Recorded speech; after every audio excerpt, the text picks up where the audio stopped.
Although the merger is Ethereum's most discussed event this year, Vitalik Buterin took time to discuss potential events in the next 5 to 10 years, and his message couldn't be more clear. Ethereum fans from all around the globe unite in being not united? Let's dive deep.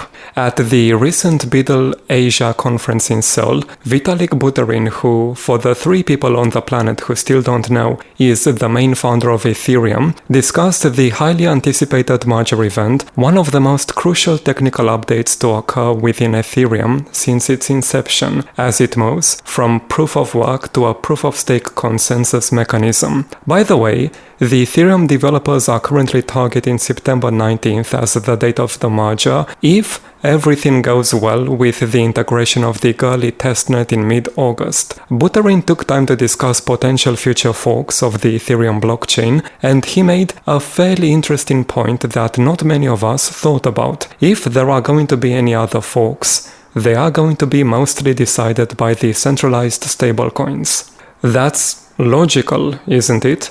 When 2 entities have together stablecoins worth more than $100 billion, their choice of which blockchain to stick with is going to influence the rest of the developers. For example, if there is an upcoming fork, but the USDC and USDT folks decide to stick with the original blockchain, that pretty much settles it, doesn't it? This is coming back to the old debate of centralization versus decentralization within the crypto world, and Buterin seems to choose decentralization as he raised awareness that stablecoins' interests might not align with the blockchain interests. In his own words, that definitely becomes more of a concern. Basically, the fact that USDC's decision of which chain to consider as Ethereum could become a significant decider in future contentious hard forks. The Mad Lad even gave a proper example and pointed out one of Ethereum's partners, Coinbase. According to him, if such a fork happens in the future, maybe the Ethereum Foundation will be weaker, maybe the ETH2 client teams will have more power, and maybe someone like Coinbase would both run a stablecoin and have bought up one of the client teams by then.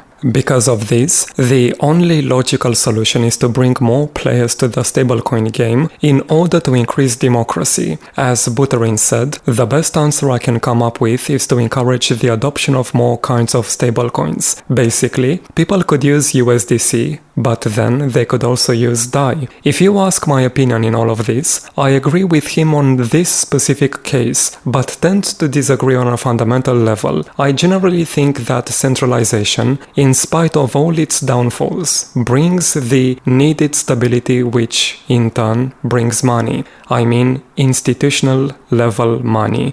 I guess I prefer stability over agency, but that's something that I believe any project will delve into once it's reached a certain level of scaling, and I see Ethereum at such a stage. But that's just my opinion, which is the most insightful, correct all the time, and better than anyone else's. Until that changes, stay safe and sane.